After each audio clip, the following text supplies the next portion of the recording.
પોરબંદરથી મહત્વના સમાચાર કે જ્યાં પોરબંદરમાં ખેલૈયાઓ ભગવાન ભરોસે રમશે ગરબા।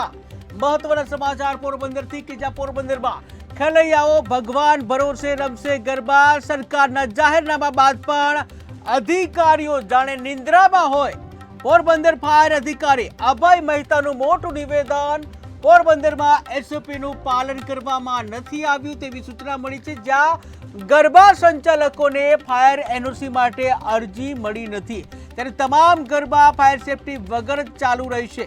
તો મહત્વના સમાચાર સામે આવી રહ્યા છે પોરબંદરથી, જે ઉલ્લેખનીય છે કે સૌરાષ્ટ્રમાં રાજકોટમાં ટીઆરપી ગેમ ઝોનમાં જે અગ્નિકાંડ થયો હતો અને ત્યારબાદ ઠેર ઠેર તમામ જગ્યાએ સાવચેતીના ભાગરૂપે તંત્ર કડક બન્યું હતું અને જ્યાં લોકમેળો હોય, નવરાત્રી હોય, તમામ મેળાઓમાં જે કહી શકાય કે તમામ જગ્યાએ તમામ કાર્યક્રમોમાં ફાયર સેફટી જે છે તેનો ખાસ ધ્યાન રાખવામાં આવતું હતું, ત્યારે આ વખતે તંત્ર પણ એલર્ટ છે આ બાબતે। પરંતુ પોરબંદરમાં જાણે કે હવે ખેલૈયાઓ છે ભગવાન ભરોસે ગરબે રમવાના છે, કારણ કે સરકારનું જાહેરનામા બાદ પણ અધિકારીઓ નિંદ્રામાં છે। ત્યારે પોરબંદર ફાયર અધિકારી અભય મહેતાનું મોટું નિવેદન સામે આવ્યું છે, જ્યાં પોરબંદરમાં એસઓપીનું પાલન કરવા માટે નથી મળી સૂચના, ત્યારે ગરબા સંચાલકોની ફાયર એનઓસી માટે અરજી નથી મળી।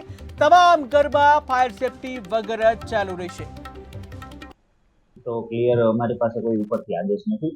આ નવરાત્રીમાં બાબતે જે જાહેરનામું બહાર પાડવાનું છે, નગરપાલિકા લેવલથી જાહેરનામું બહાર પાડવામાં આવશે અને એ જે પણ એના નિયમો છે એ કલેક્ટર કચેરીએથી નક્કી કરી અને એ મુજબનું પાલન કરવાનું થાય છે।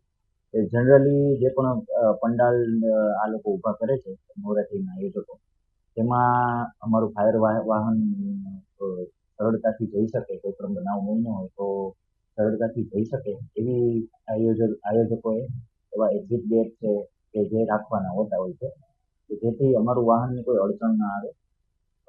ઉપરાંત પંડાલને ફરતે ટ્રેક બનાવવાનો હોય છે કે જેથી અમારી ગાડી કોઈ પણ જગ્યાએ આસાનીથી પહોંચી શકે। હાલ તો ક્લિયર અમારી પાસે કોઈ ઉપરથી આદેશ નથી। આ નવરાત્રીમાં